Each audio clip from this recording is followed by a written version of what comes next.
Bueno, el día de hoy vamos a ver el tema de acalculia. Es coordinado por la doctora Guadalupe Leiva. Deme unos segundos, espera.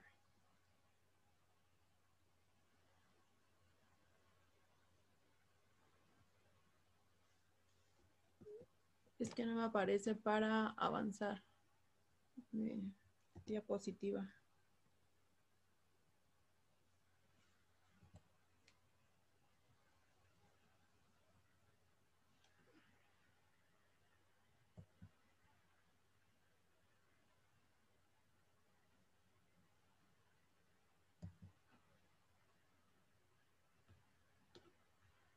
Ok.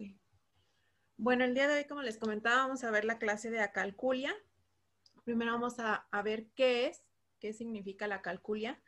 De acuerdo con el DSM-5, la acalculia es considerado un trastorno específico del aprendizaje, en donde la repercusión se encuentra a nivel del área de las matemáticas, o el impacto académico es a nivel del área de matemáticas. Y tiene como criterio que tiene que estar presente al menos 6 meses antes de emitirse el diagnóstico. Entonces, eso es de acuerdo a la DSM-5, pero vamos a ver un poco como un recuento histórico de quiénes o de qué autores empezaron a hablar de las alteraciones de las matemáticas. Entonces, en 1925, Heschen refiere que las alteraciones en todas estas habilidades del cálculo van a estar condicionadas por un daño cerebral. Esto es muy importante porque justo es lo que nos va a permitir diferenciarlo de la discalculia. La calculia se refiere a aquellos pacientes que ya tenían adquiridas las habilidades matemáticas, las habilidades del cálculo, y que por algún motivo, un traumatismo cerebral, un evento vascular cerebral o algún desencadenante, presentan una lesión a nivel cerebral y estas habilidades matemáticas se pierden. Entonces, esto es algo muy importante. En 1926, Berger divide o describe dos tipos de acalculia, que es la calculia primaria y la calculia secundaria. Él menciona que en el caso de la calculia primaria, los pacientes tienen una pérdida de los conceptos numéricos y además también tienen una dificultad para ejecutar todas aquellas operaciones aritméticas básicas. Es decir, en la calculia primaria se pierde las habilidades básicas de sumar, restar, el concepto de número, todo lo más básico que aprendemos para poder llevar a cabo una operación matemática. Y en la calculia secundaria menciona que esta va a ser derivado de algún trastorno cognitivo. Es decir, que esta calculia secundaria siempre es provocada por un trastorno ya sea del lenguaje, de la memoria o de la atención. En 1940, Herzmann describe un paciente, o una paciente más bien, que presentó acalculia primaria y que estaba asociada con agrafia. Esta paciente también tenía desorientación de la derecha y la izquierda y la paciente no reconocía los dedos de sus manos ni las de otra persona. Tenía una agnosia digital. Posteriormente, Herzmann comienza a ver otros pacientes que tenían las mismas alteraciones que les acabo de comentar y entonces engloba todos estos síntomas o todas estas alteraciones en un síndrome que describe como síndrome de Herzmann. En 1938, Boller y Grafman mencionan que el concepto o que los pacientes que tienen una alteración a nivel de cálculo se presentan por diferentes causas y que pueden estar comprometidas diferentes habilidades, digamos, del cálculo. Ellos refieren que, por ejemplo, los pacientes van a tener una incapacidad para entender el significado de los números. Es decir, estos pacientes tienen mucha dificultad para hacer la relación de un símbolo numérico, un número como tal, y asociarla con su representación de cantidad, ¿no? ¿Cuánto representa ese número? Menciona también que hay defectos visoespaciales. Esto es muy importante porque toda la organización espacial se pierde y entonces el paciente tiene mucha dificultad para ejecutar todos los aspectos mecánicos de las operaciones. Entonces, por ejemplo, en una suma o en una resta, el paciente va a tener mucha dificultad, sobre todo cuando se trate de una operación en la que se requiera encolumnar. El paciente a la hora de sumar no va a saber o se confunden mucho en dónde colocar el número que están sumando y sobre todo en operaciones de llevar no saben en dónde también colocar o en dónde van a sumar este número, justamente por esa alteración visoespacial. Mencionan que también los pacientes van a presentar una incapacidad para recordar los hechos matemáticos y para utilizarlos. Por ejemplo, tienen también dificultad con ciertas habilidades como las multiplicaciones o sobre todo cuando el paciente tenga que llevar a cabo o ejecutar una operación en el contexto de un problema. Entonces pierden como que toda esa habilidad para recordar qué números son los que van a utilizar para poder realizar la suma o la resta. Y menciona también que hay defectos en el pensamiento matemático y en la comprensión de las operaciones. O sea, estos pacientes tienen mucha dificultad para que en una cantidad puedan identificar qué número representa la unidad, qué número representa la decena, la centena y así sucesivamente. Entre más grande sea la cantidad, pues más complejo va a ser este procesamiento matemático. Y también menciona que hay alteración de las habilidades para conceptualizar las cantidades y realizar las operaciones inversas, que era lo que les comentaba de que no pueden asociar o pierden como esta asociación del número como tal con su representación de cantidad o incluso con su representación verbal. Entonces, todo esto en conjunto va a hacer que el paciente pues tenga muchísima dificultad para llevar a cabo todas las operaciones matemáticas, ya sea suma, resta, multiplicación o división. Ahora, ¿qué es lo que sucede o por qué se va a producir la calculia?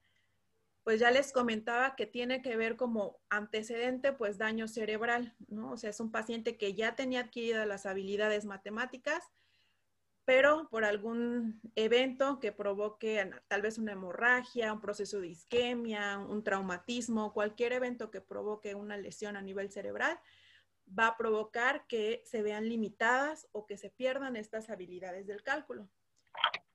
Entonces, si recordamos un poquito cuando vimos discalculia, en el proceso de adquisición de las habilidades del cálculo, el lóbulo parietal es un lóbulo muy importante. A través de sus sistemas, de sus circuitos, el paciente o la persona puede adquirir estas habilidades matemáticas a través de 3 circuitos, ya sea del surco intraparietal, de la circunvolución angular izquierda, que es muy importante, o del sistema parietal superior. Todo esto participa en esa adquisición. Sin embargo, en la calculia es diferente a este proceso de discalculia. En la calculia, además del parietal, va a ser muy importante también el lóbulo temporal y el lóbulo occipital. Entonces, les puse aquí esta imagen porque me gustó mucho, representa muy bien cómo podría afectarse o más bien cuáles son los lóbulos que se van a afectar y cómo es que va a provocar o cómo es que va a repercutir en las habilidades del cálculo. Entonces, para la calculia va a ser muy importante tanto el parietal como el temporal y el occipital. Aquí es muy importante mencionar la vía visual, por eso les puse esta imagen. Entonces se las voy a mencionar de forma general para que la recordemos y podamos entender cuáles son las alteraciones que se van a presentar y por qué se van a presentar. Entonces, recordamos que la vía visual a su vez se divide en dos. Una vía ventral, que también se llama vía parvocelular, viene de las células P de la retina y está en estrecha relación con el temporal. Esta vía también se llama la vía del qué. porque procesa toda la información de forma y de color de los objetos. Entonces, esto es muy importante a la hora del cálculo, sobre todo el procesamiento de la forma. Entonces, sí es muy importante esta vía, pues, para poder procesar la forma de los números, sobre todo aquellos que tienen una estructura gráfica bastante similar, como por ejemplo el 6 o el 9. Todos los que sean de configuración similar, pues es muy importante esta vía del qué para poder diferenciarlos. Ahora, por otro lado, tenemos la vía dorsal, que también se llama vía magnocelular, y esta vía está en relación estrecha con el lóbulo parietal. Esta vía es la vía del donde también se denomina así. Entonces, esta procesa toda la información espacial de los objetos, ¿no? En dónde están colocados. Entonces, todas las habilidades visoespaciales están en relación con esta vía y va a ser muy importante, sobre todo a la hora, por ejemplo, de ejecutar una operación en la que se requiera encolumnar. Entonces, tanto una vía como la otra van a ser muy importantes para el procesamiento del cálculo. Ahora, ya respecto a las lesiones, Luria en su libro de funciones mentales superiores menciona algunas alteraciones que van a estar presentes en los pacientes de acuerdo al nivel en que se presente la lesión. Por ejemplo, mencionan algunos autores que en el caso de que haya una lesión parietoccipital, va a predominar o se va a ver muy evidente una alteración en la síntesis espacial. Entonces, en estos pacientes hay un compromiso muy importante a nivel visoespacial y visoperceptual. Se menciona que entonces hay una alteración de las categorías de dirección en el espacio o factor de asimetría. Pues básicamente se refiere a que va a haber mucho compromiso visoespacial y eso es lo que va a repercutir a la hora de realizar cálculo, sobre todo cálculo escrito. En el caso, por ejemplo, de la lesión a nivel del occipital, menciona que estos pacientes van a tener mucha dificultad para distinguir con precisión sobre aquellas estructuras o aquellos números cuya estructura sea gráficamente muy similar, como lo que les mencionaba del 6 o el 9. O sea, tienen una configuración similar y entonces los pacientes se confunden entre estos dos números o, por ejemplo, con números romanos como el 4 o el 6 o el 9 y el 11, ¿no? Justo por esta alteración, pues el paciente los confunde. E incluso menciona que también van a tener dificultad para leer cantidades complejas, o sea, centenas, unidades de millar. En estos casos, los pacientes, por ejemplo, les pueden decir 109 y el paciente va a anotar por separado el 100 y después el 9. No integran el número como tal. En el caso de las lesiones temporoccipitales, también hay una desintegración de la estructura jerárquica de los números. Entonces, estos pacientes tienen mucha dificultad para entender en una cantidad cuál número representa la unidad, la decena o la centena. Se apoyan mucho de forma digital y si se les pidiera que hicieran una suma de a lo mejor de decenas, ellos las van a sumar como unidades por separado. Se les hace muy difícil esta parte. Y en los pacientes con lesiones parietoccipitales va a ser también muy evidente que van a tener alteraciones o confusión con los signos aritméticos. Ok, ahora vamos a hablar de la clasificación de las acalculias. Como les mencionaba al inicio, las habían dividido en acalculia primaria, aquellas que tenían una pérdida del concepto básico de los números, de sumar, de restar, y la secundaria, la que era provocada por una alteración del lenguaje o de la memoria, etc. Entonces, esta fue la clasificación como que inicial. Sin embargo, en 1977, Luria propone que también se tendría que hacer una distinción con la calculia óptica y la calculia frontal, así como la calculia primaria. Y Hicken, en 1961, considera también que hay una alexia y una grafia para números y que debería de existir una calculia espacial, así como la anaritmetía. Entonces, con la integración de todas estas clasificaciones, pues finalmente forman una sola Y entonces actualmente pues se describe una calculia primaria que incluye la anaritmetía y una calculia secundaria que va a incluir a la calculia fásica, que a su vez se divide en la calculia que se presenta en la fascia de Broca, en la que se presenta en la fascia de Wernicke y en la fascia de conducción. La calculia aléxica, que a su vez se va a presentar en una alexia central o en una alexia pura, y la calculia agráfica, la calculia frontal y la calculia espacial. Entonces vamos a ir mencionando las características que se presentan en cada una de ellas.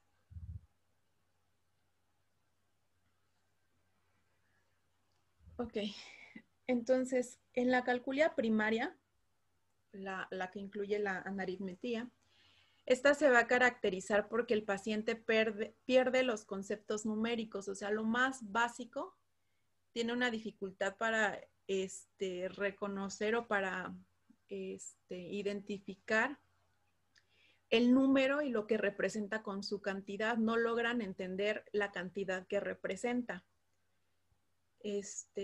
Por ejemplo, no sé, el número 3 no lo logra o tiene mucha dificultad para asociarlo con 3 manzanas, o el número 5 con 5, o sea, como con 5, no sé, con 5 nubes, o sea, la relación numérica con la cantidad está disociada. También tienen una incapacidad para utilizar las reglas sintácticas en el cálculo, sobre todo a la hora de realizar, se refiere a la hora de realizar las operaciones. Tienen una desintegración de los mecanismos por los cuales podemos ejecutar la operación. Entonces, se desintegra totalmente y no pueden ejecutar la operación aritmética. Los pacientes también tienen confusión de signos matemáticos, sobre todo pues, los que también se parecen, y hay alteraciones en las operaciones de los problemas. Es decir, si la operación que tienen que realizar se encuentra dentro de un problema, tienen mucha dificultad para realizarlo. Entonces, en 1989, Rosselli y Ardila también analizaron o evaluaron algunos pacientes que tenían lesiones parietales izquierdas, y ellos mencionaron también o describieron las alteraciones que encontraron en estos pacientes, y justo coincide con lo que les acabo de explicar. Mencionan que pues presentan la confusión de los signos aritméticos y que tienen muchos errores en la transcodificación numérica a la verbal. O sea, no pueden pasar un dígito, un número como tal de dígito, a su representación verbal, o sea, las letras, digamos. Y mencionan que también hay alteración para realizar operaciones aritméticas sucesivas, como, o sea, ir a secuencias numéricas, digamos.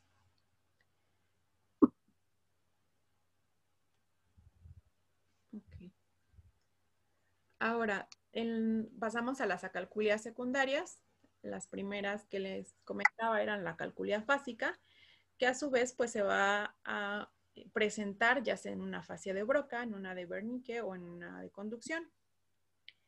Entonces, en el caso de la fascia de Broca, esta se va a caracterizar porque los pacientes tienen muchos problemas sintácticos, es decir, pues van a tener problemas para llevar a cabo los mecanismos necesarios para resolver esa operación, sobre todo si se requiere de encolumnar. Entonces los pacientes pues pierden como que esta habilidad o estas reglas básicas de resolver una operación. Ahorita los vamos a describir como un poco más específico cada uno. En la fascia de Wernicke se van a caracterizar por presentar errores semánticos y lexicales, y en la fascia de conducción pues va a haber efectos de repetición de números, sobre todo en operaciones mentales, cuando sean sucesivas, operaciones o conteos sucesivos o en conteo de regresión. Entonces vamos a ver primero la calculia en la fascia de Broca. En este tipo de afasia, la calculia se va a caracterizar porque el paciente tiene mucha dificultad en el conteo regresivo. O sea, si le pedimos a un paciente que, no sé, de 100 vaya restando 7 y nos vaya diciendo esa secuencia numérica de 100, 93, 87, el paciente va a tener muchísima dificultad, tanto con series numéricas ascendentes como descendentes. Obviamente las de restar pues le van a costar más. Ellos tienen también errores en la jerarquización y en su representación ordinal. Es decir, la estructura jerárquica de un número, de una cantidad, se pierde por completo y entonces el paciente pierde esa relación de cuál representa una unidad, una decena o una centena. Tienen dificultad en las operaciones, sobre todo aquellas que tengan que ver con el famoso para llevar o en las que tengan que ver con encolumnamiento. Y van a tener errores en la transcodificación del código digital al código verbal. Ahora, en la calculia que se presenta en la fascia de Wernicke, esta se va a caracterizar porque los pacientes tienen errores semánticos y errores lexicales. Esto lo voy a mencionar en conjunto con el defecto visoespacial y los defectos de memoria verbal, porque es lo que va a provocar la alteración de estos pacientes en cuanto al cálculo. Si bien recordamos, en estos pacientes su comprensión es la que está bastante comprometida. Entonces, el paciente va a tener muchísima dificultad con el cálculo, sobre todo cuando se encuentre o cuando tenga que resolver una operación que esté en el contexto de un problema. Si le dicen que Juan tiene 3 manzanas y Pedro le regaló 25, con todo este enunciado, el paciente presenta alteraciones en la comprensión y entonces digamos que no comprende como los números que tiene que, o las cosas que tiene que identificar, en este caso los números, para poder resolver el problema o para poder resolver la operación. Además, estos pacientes también van a tener múltiples parafasias verbales numéricas, van a cambiar un número por el otro y van a tener una escritura de números al dictado totalmente alterada. O sea, al paciente le puedes decir, escribe 257 y el paciente va a repetir el número para sí mismo, pero va a ser uno diferente. Puede repetir, no sé, 143. Y finalmente termina escribiendo 193. O sea, tiene también una disociación. Parece como el agua del Chavo, ¿no? Que es de naranja y sabe a tamarindo, pero parece de limón, no sé. Entonces, igual el paciente le dicta su número, él para sí se lo repite y es un número diferente y termina escribiendo uno totalmente diferente, justo por estos errores o estas alteraciones de comprensión. El paciente también va a tener errores en la descomposición, en la lectura. Entonces, a estos pacientes, por ejemplo, le puedes dictar 143 y van a escribir por separado. Pueden poner 140 y aparte el 3. Fragmentan la cifra como tal. Y tienen mucha dificultad en las operaciones mentales, las sucesivas y, como les mencionaba, en aquellas operaciones que se encuentran dentro del contexto de un problema. Ok. Ahora, en la calculia que se presenta en la fascia de conducción, estos pacientes van a tener errores tanto en las operaciones mentales como en las operaciones escritas. Y al igual que los anteriores, también van a tener muchísima dificultad para resolver operaciones que se encuentren en un problema aritmético. Va a haber también errores de descomposición, como les mencionaba, fragmentan los números, o sea, no logran integrar completo y escribir el número. Y tienen errores en la jerarquía de la lectura de los números. O sea, igual no logran integrar como qué número en una cantidad representa la decena, las centenas y así sucesivamente. Además, también tienen muchas fallas en las operaciones de llevar. Entonces, por ende, pues va a tener un compromiso en la sintaxis de la resolución de la operación y van a tener también confusión con los signos aritméticos o en la lectura de signos sobre todo.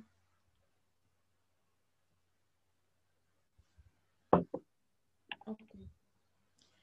Ahora, en cuanto a la calculia en la alexia, esta, como lo veíamos, puede ser una alexia central o puede ser una alexia sin agrafia, una alexia pura.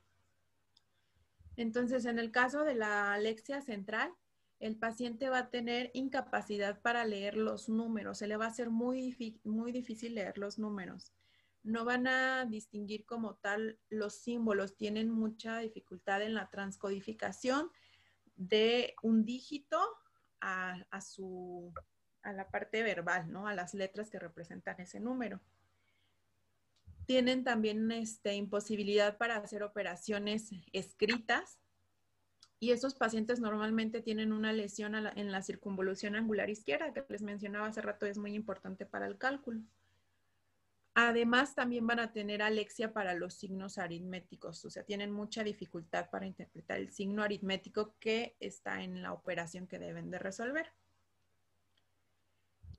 Por otro lado, en la alexia sinagrafia, el paciente va a tener también dificultad para leer números, sobre todo números complejos. Es decir, entre más grande esté el número, más dificultad va a tener. O sea, podría leer un número a lo mejor de una unidad, de una decena, de forma muy difícil, pero ya con números más grandes o más complejos, pues todavía se le hace mucho más difícil. Estos pacientes también fragmentan los números, no logran escribirnos 350 y ponen primero la cantidad de 300, luego el 50, o sea, lo hacen por separado. Tienen errores también de jerarquía y pueden leer bien los números que están a su derecha, pero tienen mucha dificultad con los números que están a la izquierda. Entonces no logran integrar en sí ese número o esa cantidad debido a esa dificultad. Y también van a tener pues complicaciones a la hora de alinear números o de realizar una operación aritmética que tenga que ver con el famoso llevar, ¿no? Lleva dos o cosas así. Ok, ahora respecto a la calculia agráfica, estos pacientes pueden presentar tres tipos de errores. Pueden presentar perseveraciones numéricas, como en el ejemplo que les puse en la diapositiva, en el cuadernito, en el número azul. El paciente le dictas 32 y va a perseverar con un número. En este caso, en el ejemplo que les puse, pues se va escribiendo 3, 3, 3, 3, hasta que escribe el 2. O sea, persevera con alguno de los dos números que tú le estás dictando. Tienen errores de orden. Por ejemplo, si les dictas 52, él puede escribir 25. Tiene también dificultades con la transcodificación de pasar un número a su forma verbal. Y dificultad con las secuencias numéricas, sobre todo con las que sean de regresión. Los pacientes también pueden tener errores para escribir números al dictado. O sea, tú les dictas 450 y él termina escribiendo una cantidad totalmente diferente, un número totalmente diferente al que tú le estás dictando. Cambian un número por otro, tienen parágrafos verbales numéricas y también fragmentan la cantidad a la hora del dictado, como en el ejemplo igual del cuadernito, o sea, le dictas 25 y escribe primero 20 y por separado el 5, o 34, igual primero escriben el 30 y luego el 4. Como les mencionaba, también tienen incapacidad para transcodificar un número, sobre todo cuando se lo estás dictando, o sea, a la hora de escucharlo, y van a tener errores también de inversión, van a cambiar un número por otro en la cantidad, o se escriben primero un número por otro. Ok. Ahora, respecto a la calculia frontal, estos pacientes, si bien pueden, por ejemplo, contar o comparar cantidades, pueden hacer operaciones aritméticas básicas de unidades, tal vez decenas, lo pueden llevar a cabo, pero a la hora de hacer un número o de hacer una operación más compleja o de realizar sobre todo operaciones mentales, al paciente se le hace muy difícil. Literal, como la imagen que les puse ahí de Homero, así se queda. O sea, el paciente se queda en blanco, tiene mucha dificultad para concentrarse. Estos pacientes tienen perseveración en conteos regresivos, por ejemplo, o en conteos sucesivos, digámoslo así, Por ejemplo, si le pedimos pues que vaya de 100 restando un 7, el paciente va a perseverar, o sea, la primera cifra sí la puede hacer 100 menos 7, 93, pero va a perseverar con ese 3. Entonces, todo el tiempo, o su regresión va a ser 83, 73, 63, 53 y así sucesivamente, o sea, persevera. Tiene pérdida de los conceptos matemáticos complejos, o sea, entre más difícil sea la operación que debe de realizar, o más larga, digamos, pues más complejo va a ser para el paciente y tienen mucha dificultad para comprender el problema que se les está presentando. O sea, si nosotros le ponemos igual una operación que esté dentro del contexto de un problema, para el paciente va a ser muy difícil y como les digo, se quedan en blanco porque ni siquiera buscan una estrategia para solucionar ese problema. O sea, se puede quedar ahí todo el tiempo con el cuaderno y tratando de resolver y volviendo a leer el problema, pero no busca una estrategia, no emplea una estrategia para poder ejecutar esa operación. Esto es muy característico pues justo de una alteración frontal con compromiso pues en su atención. Ok, ahora vamos a hablar de la acalculia espacial. Este tipo de acalculia pues tiene que ver mucho con una alteración de las habilidades visoespaciales, de las habilidades visoperceptuales, y entonces el paciente va a tener un compromiso muy importante con la lectura de números complejos. O sea, entre más grande está el número, más difícil para él va a ser entender ese número.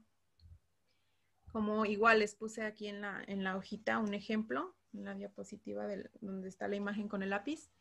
Si tú les dictas 103, o más bien 1003, el paciente omite ceros, la hace más pequeña, termina escribiendo 103 nada más. Puede invertir los dígitos debido a este compromiso visoespacial. O sea, si yo le dicto 32, el paciente va a invertir esos dos dígitos y va a escribir 23. Tiene también una iteración de dígitos, es decir, va agregando un dígito. Por ejemplo, en el ejemplo en el de 227, el paciente agrega un 2 o agrega otro 7 de más. Y tiene un compromiso o una desorganización espacial, puede tener inversión de la cantidad, problemas con operaciones de llevar o a la hora de alinear, el encolumnamiento les cuesta mucho. Estos pacientes normalmente tienden a dejar o a trabajar más en su lado derecho y dejan mucho espacio en su lado izquierdo, como está en la hojita que les pongo de ejemplo.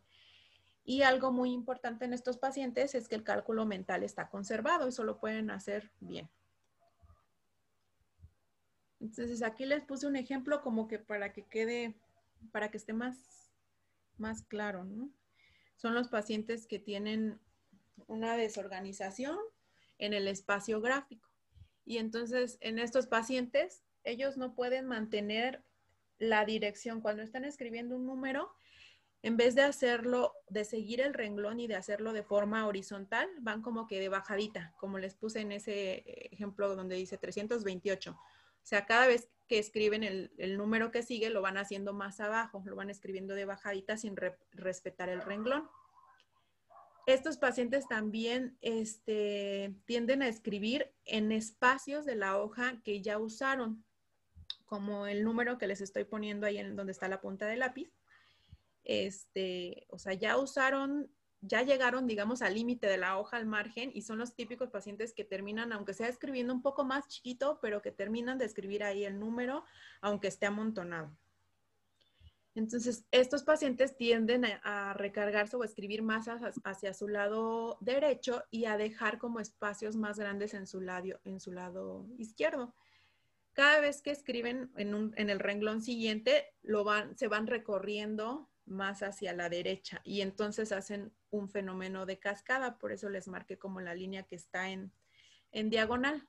Se van como en tipo cascada. Ellos respetan, como les decía, mucho el espacio en blanco que les marqué ahí con un círculo, con un óvalo. O sea, dejan mucho el espacio en blanco hacia márgenes izquierdos. y ellos pueden hacer adición de dígitos o los invierten. Por ejemplo, en el caso del 23, el paciente en vez de 23 puede escribir 2 veces el 2, poner un 22 y luego el 3. O invertirlos, que en vez de que escriban 23, pongan 32.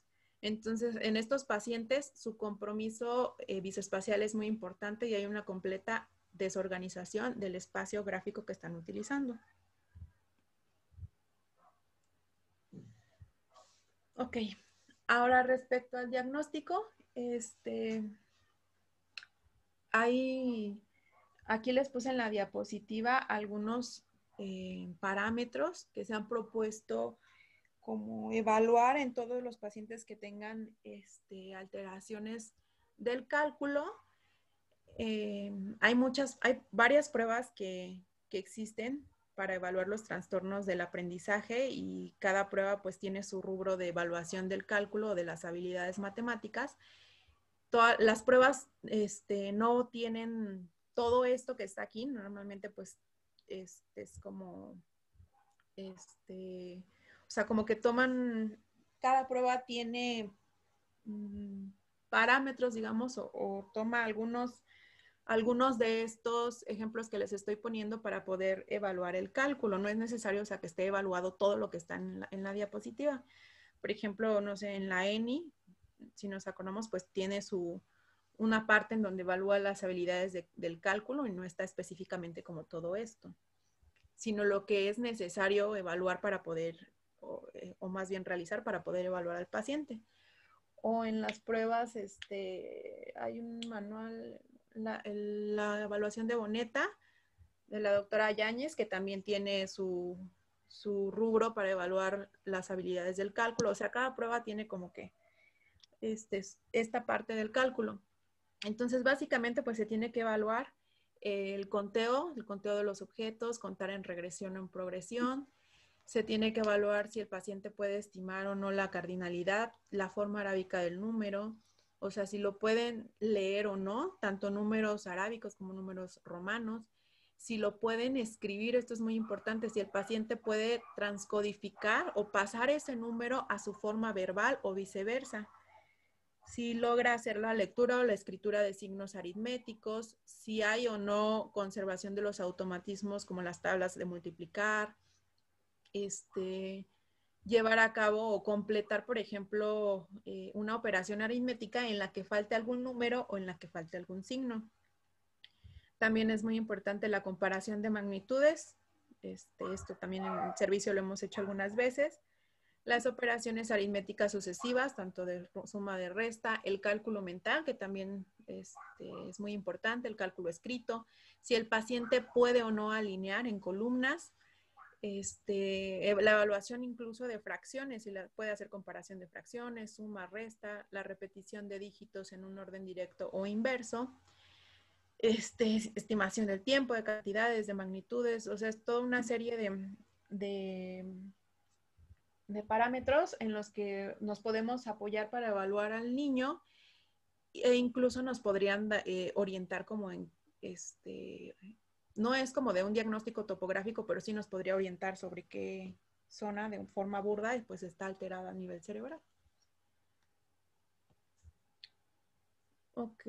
Ahora respecto a la rehabilitación, en el caso de la calculia primaria, Sedbeckova propone en 1966 que los pacientes que tienen una alteración de la calculia primaria se debería de trabajar en recuperar la comprensión de los números y su valor posicional dentro de una línea numérica.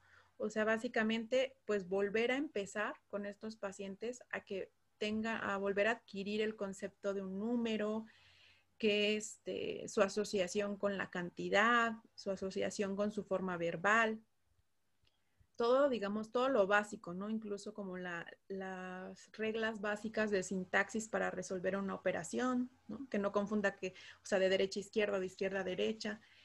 Y menciona que todo esto, por ejemplo, también puede trabajar en recuperar y automatizar el nombre de los números en el caso de que se presente una anomia.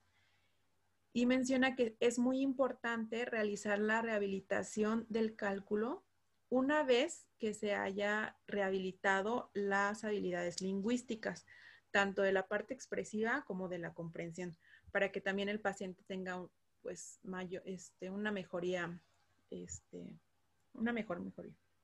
perdón, la redundancia, una mejoría evidente, digamos. Ok, ahora en el caso de la rehabilitación de la calculia secundaria, él propone que una técnica que denomina reconstrucción del número. En el caso de la calculia secundaria, pues va a depender mucho de qué tipo de acalculia sea o de qué alteraciones presente nuestro paciente. Él menciona, por ejemplo, que se puede trabajar en la reconstrucción de números, sobre todo basándonos en los elementos visuales. O sea, la aferencia visual va a ser muy importante para rehabilitar a nuestro paciente en la parte del cálculo, sobre todo cuando hay alteraciones visoespaciales. Entonces, propone que se lleven a cabo ejercicios de orientación espacial o de comprensión de izquierda a derecha e incluso trabajar con la identificación de las formas geométricas. Menciona que debe de haber un entrenamiento visomotor y se puede trabajar en la reproducción de diseños de formas, de colores o de tamaños y ejercicios de exploración visual, como la sopa de letras, por ejemplo, para poder como trabajar en estos aspectos visuales que promuevan la recuperación del paciente. En el caso de la calculia afásica, menciona que se puede trabajar con técnicas de denominación, trabajar con la memoria auditivo-verbal y la clasificación conceptual semántica, usando también una aferencia visual o con estímulos visuales para poder favorecer esta rehabilitación. Y en el caso de los pacientes con lesiones frontales, como les comentaba, pues en esos pacientes es muy evidente su falta de concentración, se evidencia mucho. Entonces, propone que se trabaje con estrategias en el control de la atención para que el paciente logre ejecutar o logre terminar pues la operación aritmética que se le esté pidiendo, sobre todo cuando esté dentro del contexto de un problema de matemáticas. Y eso sería todo. No sé si tengan alguna duda o comentario. Bueno, a mí sí me gustaría hacer unos comentarios, Zaira. Sí, doctora.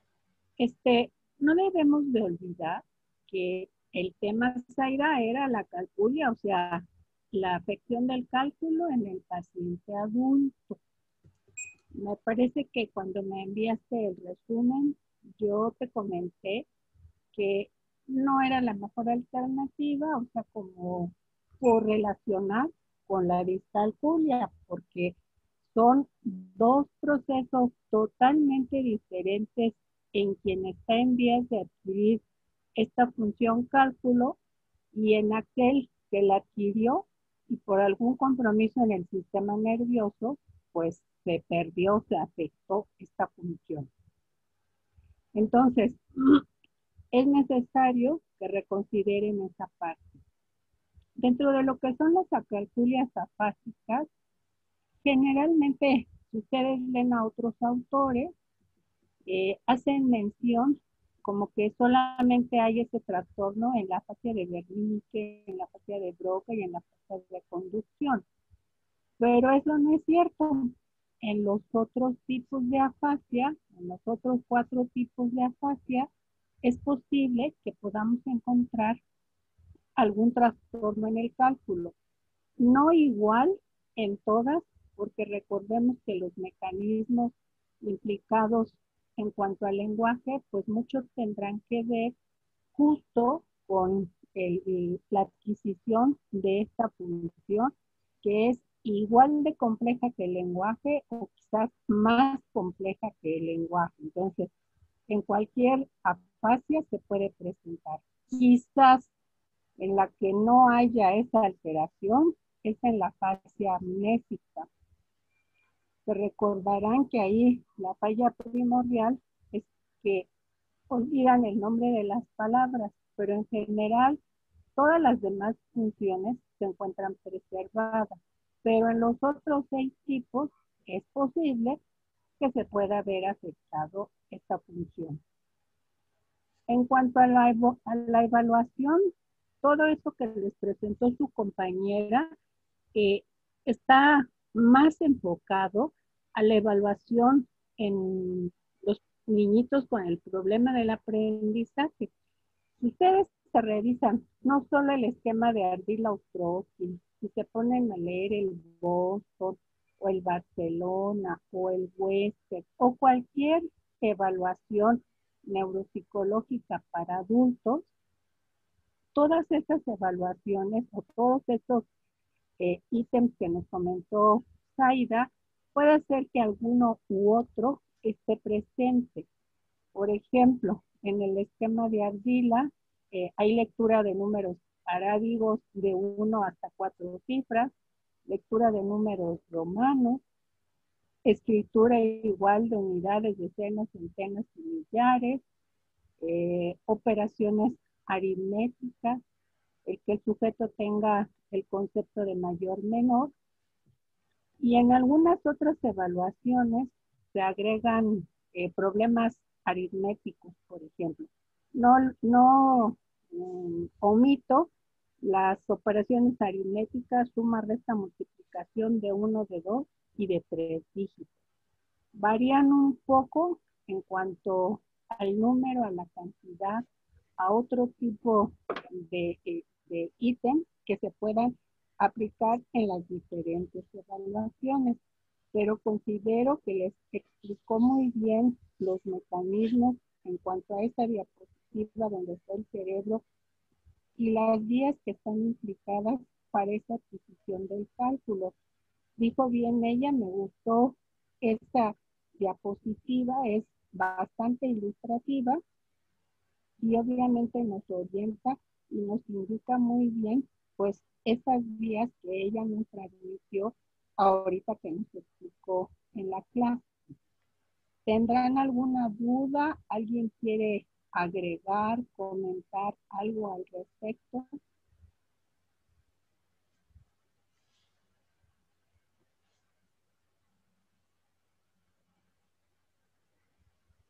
¿Todo les quedó claro? Doctora, tengo una pregunta. Dígame. O sea, por ejemplo, si un niño tiene una discalculia, ¿puede evolucionar, o sea, o puede persistir esta discalculia a ser una calculia primaria en el adulto? No, no. No olviden, Héctor, que la calculia, la agrafia, la alexia, la agnosia, la apraxia, la amnesia y la afasia son secundarias, o sea, son patologías en el adulto y generalmente secundarias a alguna afección de todas las que hemos comentado en las clases que afectan las áreas que están implicadas para que se lleve a cabo esta función.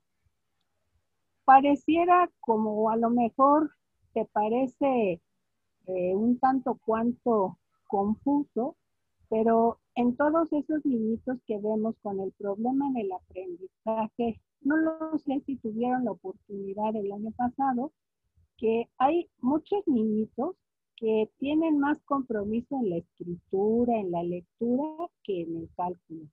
O sea, uno les dice operaciones tanto en cálculo mental como en el cálculo escrito, acorde a su edad y a su grado escolar, y resulta que el chiquillo no tiene ningún problema, pero sí es evidente la dificultad para leer, la dificultad en la escritura. Entonces, es de esperarse que si se detecta a temprana edad, por ahí del segundo, del tercer año, pues su rehabilitación les será muy beneficiosa en etapas tempranas y por supuesto que tiene que superar este trastorno. No olvidemos que este niñito está en vías de adquirir esa función, que su cerebro aún no alcanza como al 100% la mielinización en determinadas áreas y bueno, démosle esa oportunidad. Muy diferente a aquel niñito que tenga alguna afección importante, no solo en el cálculo, en el lenguaje, en fin, para conceptualizar, para atraer, y que a lo mejor sea un pequeño con una discapacidad intelectual, bueno, el mecanismo ahí se vio muchísimo más comprometido y bueno, hay veces que a pesar de que reciba rehabilitación, pues no se puede mejorar como uno quisiera. Más sin embargo, pues bueno, saben ustedes que en las escuelas de educación especial, la enseñanza nunca será igual que los niñitos que están en las primarias convencionales o peor aún en los que están con los colegios particulares. Entonces, influyen una serie de situaciones como la enseñanza por parte del maestro en el niño. Mucho, mucho influye. Entonces, de eso también dependerá, pues, si le cuesta un poco de más trabajo entender, conceptualizar, como para que aprenda esa función, pero en el adulto, pues, se consolidó para bien o para mal, o si tuvo problema cuando era niño y nunca se atendió, bueno, pues lamentablemente cuando se es adulto, pues queda así como secuelas, aunque no es la mejor palabra utilizar eso, sino como muchas fallas que en su momento pues no le fueron atendidas. Es un hecho que en la rehabilitación es cierto lo que les comentó Zaida, pero las terapistas se dan a la tarea de que primero siempre será importante el lenguaje verbal, el lenguaje de comprensión y posteriormente implícito, o sea, les van poniendo así como ejercicios a donde anoten a lo mejor una manzana y en otro cuadro como 5 manzanas o los conceptos de unidad, de decenas. No es sencillo. A nosotros nos parece como fácil, pero yo que he visto a los pacientes cuesta trabajo, o sea, como el tratar de que se reincorpore nuevamente esa afección en esta función del cálculo. Entonces, por eso les decía que este cálculo es igual o más complejo que el lenguaje como tal.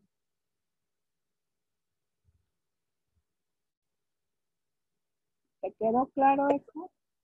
Sí, doctora. Sí, gracias. ¿Alguna otra pregunta?